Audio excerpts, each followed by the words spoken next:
Welcome back to the channel. You've got Laura here and I'm at Psycho's Body Shop in Redondo Beach, California. We are gonna hit a back and bicep day today with my trainer, Chris Psycho. Before we jump into the workout, please subscribe to the channel if you have not already. Like the video, share with your training partner, and let's jump right into the workout.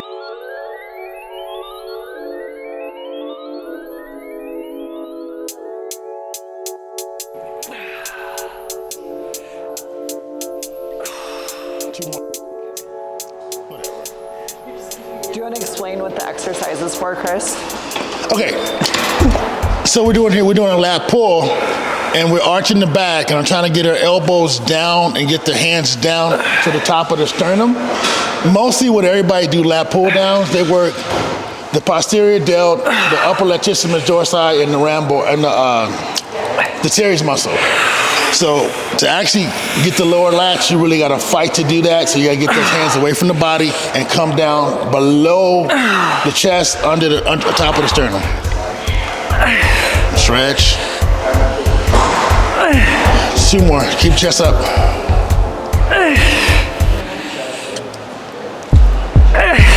One more. Good job. So we have the trapeze, which comes all the way down, rhomboids, posterior delt, latissimus dorsi, and this part is called the teres muscle. So what you want to do to make the waist appear smaller, and even bikini girls and bodybuilders, that front pose when they flare it out, by getting this to flare out slightly will make their waist appear smaller. So to make that happen, you have to lean back and get down to come down in through here, the lower lat. A combination of a fly and a lat pull. In under, and then now we're not gonna go for the actual rear delt. We're gonna go for the lat. There. Okay. There you go. Fight for this. There you go. Okay.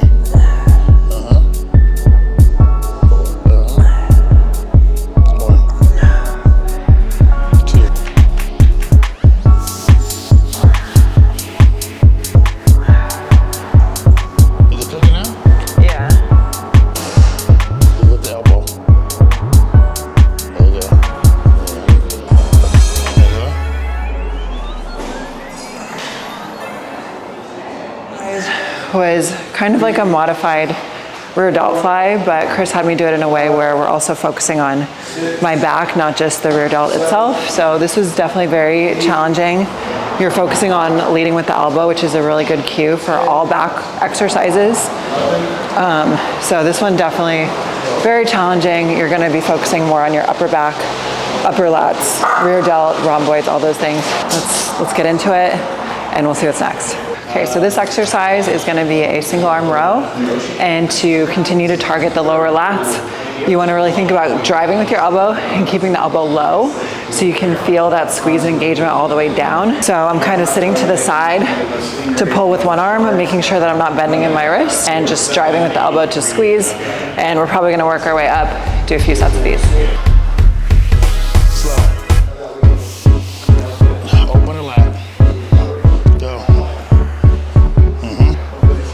Looking for, of course, the lower lat to be engaged and flexing, but I don't want Laura to do this with her wrists. Because the minute she does that with her wrist, she's focused on bringing the bar back, which that's not the purpose. So between here and here, this is just a hook. This is just something to attach to the bar.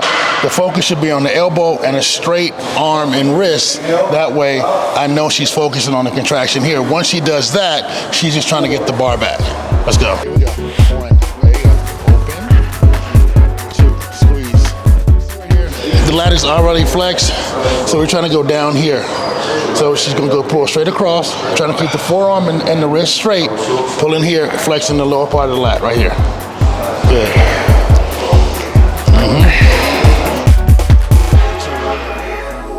7. 1. And up. Good job. We're gonna do a chest supported T-bar row. Now we're gonna switch to the upper lats, upper lats, still hitting the rhomboids, the trapeze, and posterior delts, but more directly now. All the movements you did before were actually targeting the lower part of the lats. So now we're going to the upper part of the back. But she's fighting for the lower part of the trapeze and the rhomboids to have more detail in the back.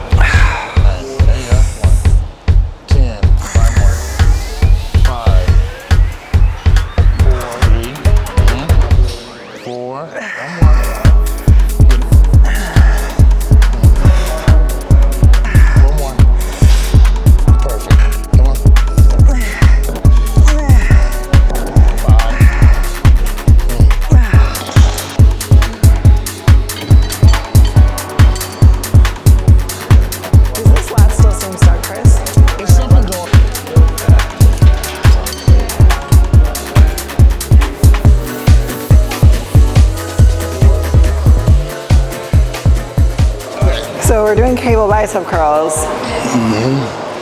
Just bigger range of motion? It's the same range of motion, meaning from here to here, but by raising you up, this pulley operates primarily here. By moving backwards or moving you up, it makes the pulley operate in here, and it hits the bicep differently. Okay. So it's actually, and then we get more gravity because it's more weight front of the ground. Okay. So, but actually, I'm changing the operating from here to here to here to here. Got it. Okay. We're gonna do some partial range bicep curls seated at the top end of the range. And when you're seated, it's always a little bit more challenging, so we'll do that. And then we're also gonna hit some hammer curls to really fatigue my biceps. They're already feeling it, but whatever I have left will go into these last few sets. So let's jump into it.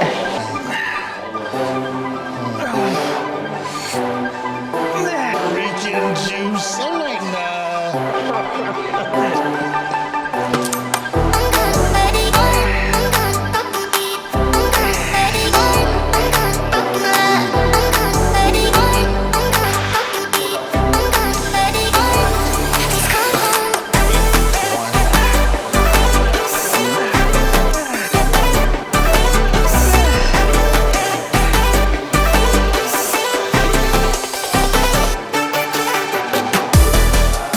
In this age of fitness, these straps and versigrips have become very, very essential part of training. But the problem with that is it doesn't make your grip strong, and it can make your forearm a little bit lagging. So if you're a person that uses versigrips or straps or some type of tool to to lift heavier weight so you can grip it more, you're gonna have to do some direct forearm work or hammer curls to actually work the forearm.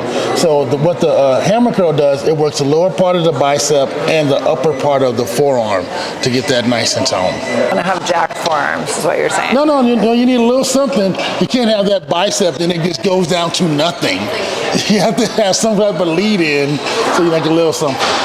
Even for a bikini competitor? Even for a bikini competitor. Because I believe in fitness, when you're doing the show, it's not what you have or what you don't have that actually makes you take first or second. When you actually exploit that person's weaknesses, or that person exploits your weaknesses. You're gonna have some jacked forearms. No, not jacked. Nice little tone. Nice little subtle tone. It's a nice little subtle tone. Yeah.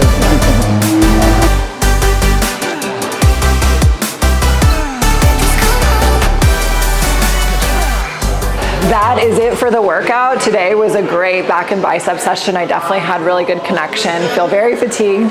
So to recap what we did the slightly leaning back, close grip pull downs, really targeting the lower lats. That was about, I want to say 4 sets of about 10 to 15. And then from there, we went over to the high table here and did the rear delt flies, but kind of focusing on the back as well. So slightly different angle, same thing, roughly about 15 reps. I think we did 4 to 5 sets there. And then from there, we went over to the seated row machine, but we did single arm. That felt great. And we were doing about 10 to 15 reps there as well, worked up in weight. And then we did a traditional T-bar row with palms down so that I'm focusing on the upper back, really getting into the rhomboids, the traps, upper lats, etc. That was also about 10 to 15 reps. We did a couple drop sets, which was pretty tough. And then after that, we went over and did some bicep curls standing on a small bench for a slightly different angle. We did some partials with a bar, just the top end range of the motion. All of that was about 10 to 15 reps. And then the last thing we did was hammer curls. Chris was kind of spotting me at the end, so I'd probably get about 10 to 12 on my own, and then he might spot me for a couple. So if you ever are able to have a training partner or a trainer, it's amazing because they can spot you. You can get a few more forced reps that you're not able to get on your own, which really drives the muscles to failure. So this was a great workout. I hope you guys enjoyed. Before you go, please don't forget to subscribe to the channel if you have not already. It helps my channel grow. Like the video, share it with a friend, hit that notification bell, and I will catch you guys in the next one.